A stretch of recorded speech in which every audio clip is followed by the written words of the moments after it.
my landlord sent 15 rules with my lease, and now I know why this flat was so cheap.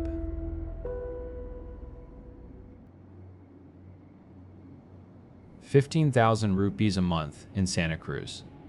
You don't ask questions. You don't point out the black mold creeping like veins up the walls. You take the key and you say thank you. Guilt is a lighter burden than debt. I was raised to pay what I owe, to send my money home, to keep my head down. This place, this was how I'd do it. The building is called Kutumbakam. The name feels like a sick joke now. A courier with dead eyes handed me the key in a sealed envelope. No landlord, no handshake. Just a thin piece of metal that felt too cold for the Mumbai heat. At the gate, the watchman looked right through me. His uniform was faded, the color of old bruises. 13th floor is that way, he said, his voice a dry rustle of leaves. Most are empty. He turned back to a portable radio, crackling with static, his duty to me already done. He didn't want to see my face again. I understood that later. My one good bag dug into my shoulder as I climbed. The lift had a handwritten OUT of order sign taped over the buttons, the paper yellow and curling. The stairwell smelled of wet concrete and something else, something metallic and sweet, like old blood. On each floor, brittle skeletons of marigold garlands hung over doors sealed with silence and time. The light on my landing cast a sick yellow film, stuttering like a dying pulse. 13A, my door. The key turned with a sound like a snapping bone. Inside, the air was thick, heavy, as if it had been holding its breath for a decade. Heavy curtains, patterned with faded flowers, were practically glued to the window frames by years of grime and humidity. When I pulled the cord for the ceiling fan, it shuddered violently, throwing a lurching, distorted shadow across the room before settling into a slow, grinding rotation. It didn't move the air, just stirred it. My phone buzzed against my leg. A new message. The number was unknown, but the profile picture was a grainy nighttime photo of this very building, Kutumbakam, its windows like half-lidded, weary eyes. My Renal. I am the landlord. Welcome to 13A. Before you unpack, before you sleep, before you even breathe too deeply, you will read these. You will not question them, you will not test them, you will obey. The rules. There were 15. I read them, my throat tightening until I couldn't swallow. These weren't suggestions. They were warnings from a thing that did not care if I lived or died, only that I followed its procedures. 1. After 11:59 p.m., the lift is not for you. It answers a call from somewhere else. Do not get in. It does not go to the floors you know. 2. If you hear footsteps approach your door and then stop, lock the deadbolt. Move to the center of the room. Do not look through the peephole. It can see the light change in your eye. It can smell the life in your breath through the crack. 3. The door to 13B is not to be touched. Do not knock on it. Do not slide anything under it. If you hear a knock from inside it, you are not home. You are asleep. Make it believe you. 4. The intercom will ring at 3:00 a.m. It wants to know you are there. It wants to learn the shape of your voice. If you answer, it will begin to use your voice to call for you from other rooms. Let it ring until it gives up. 5. If red water runs from the bathroom tap, do not scream. Close your eyes. Count to 30 out loud. Your voice is a shield. Turn the tap off without looking. Whatever you do, do not look in the mirror while you count. It won't be your reflection in it. 6. The kitchen may whisper your name at night. It is a trick to get you out of bed.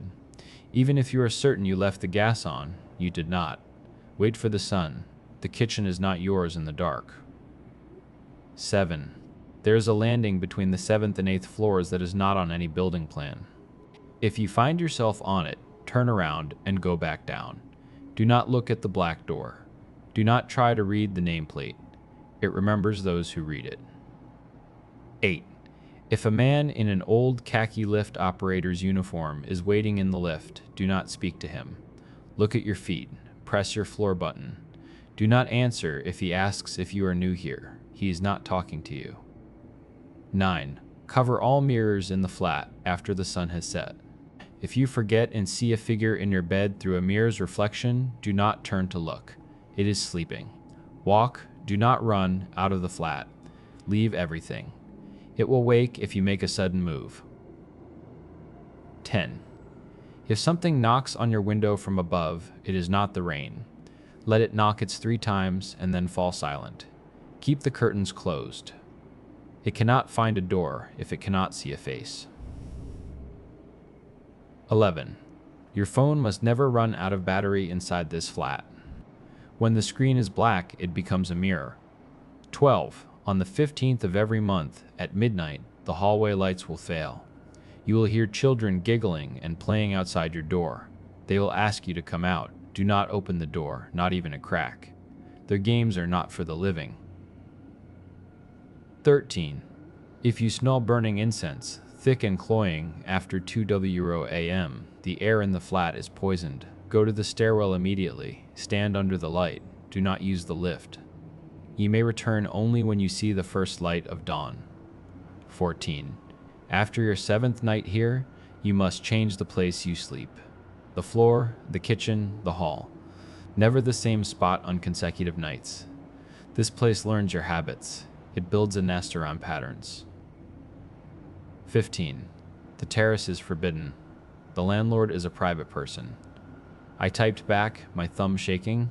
Is this some kind of a joke? The 2 blue ticks appeared instantly. There was no reply.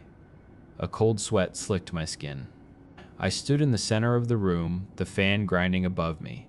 The entire building seemed to settle, a vast and ancient weight pressing down.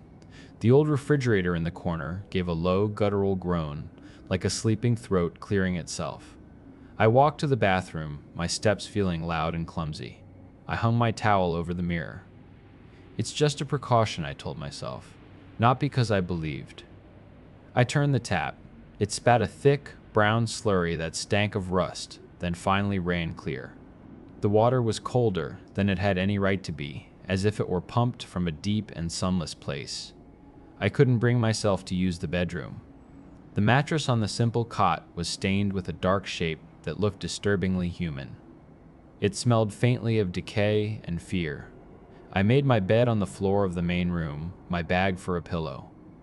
Through the grimy window, the lights of the local trains were a comforting, familiar sight, stitching the darkness together and pulling it apart again. This is a test, I thought. A stupid, elaborate prank for the new tenant. I'm from a village where we deal with snakes in the barn and fevers that break by morning. I'm not afraid of a list of words on a screen. Then the intercom shrieked. It wasn't a polite buzz. It was a piercing, 3-toned electronic scream that drilled directly into my skull.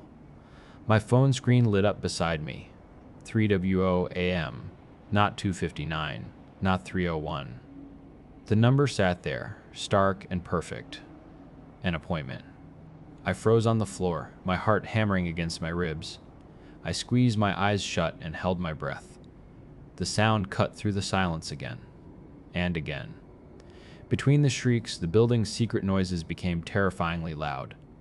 The gurgle of water moving through ancient pipes, a slow, digestive swallow. A faint ticking from within the walls like cooling metal or something counting.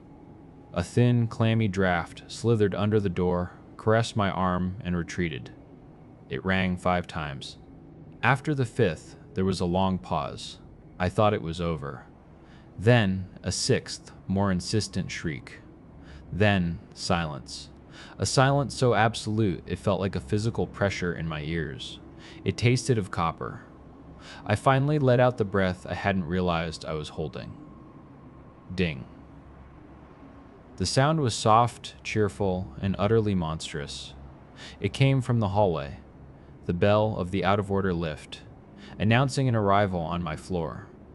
But there were no footsteps, no voices. Just that single, clean, impossible sound hanging in the air. It crawled under my skin and laid eggs. Then, from my own door, a sound so small I almost missed it, a soft, wet click. The sound of the peephole cover being moved. The sound of a moist eyelid opening, not a piece of metal sliding. My gaze shot to the ceiling fan, tracing its wobbling, hypnotic path. I focused on the grinding sound of its motor. I tried to make it the only thing in the world. The air grew thick with the smell of old incense and something else, something like wet soil. From the window behind the filthy curtains came a sharp tap, then another, then a third, high up on the glass, measured, patient. Like something was being lowered on a rope from the floor above, tapping on the windows as it descended. I didn't move. I didn't open the curtains. My phone was still lit up next to me, the rules a glowing testament to my own foolishness. Each one was a new verse in a song of absolute terror. It does not go to the floors you know. It can smell the life in your breath. It will begin to use your voice. The landlord is a private person. I'm writing this now, huddled on the floor, with the first hint of gray dawn staining the window. Nothing else has happened. I am not hurt. I am not crazy. I am a man who sends money to his mother and believes in a hard day's work. And I am telling you, this place is wrong. This place is hungry. I have to follow the rules. I have no other choice, for now. For those of you saying I should just leave where? I am 20 years old. The deposit for this place took every last rupee I had saved. Every rupee my father borrowed. If I walk out that door, I sleep on the street. I came here to work, to send money home so my sister can stay in school. My pride is all I have left, and it's telling me to survive this. Failure isn't an option. I have to make this work. I couldn't sleep. The sun is up, but the flat feels no safer. I started unpacking, needing to do something normal.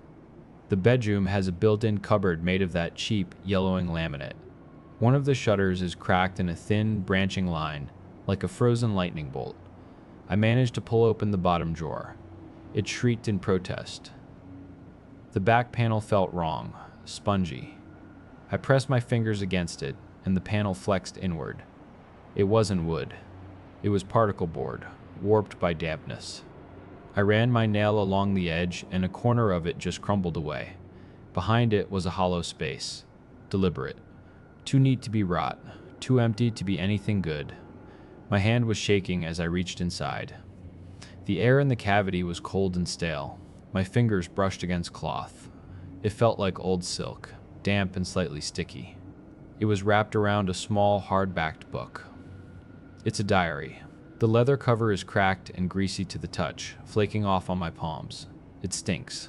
A cloying, awful smell of camphor, dried flowers, and something else, something metallic and sweet that reminds me of the stairwell.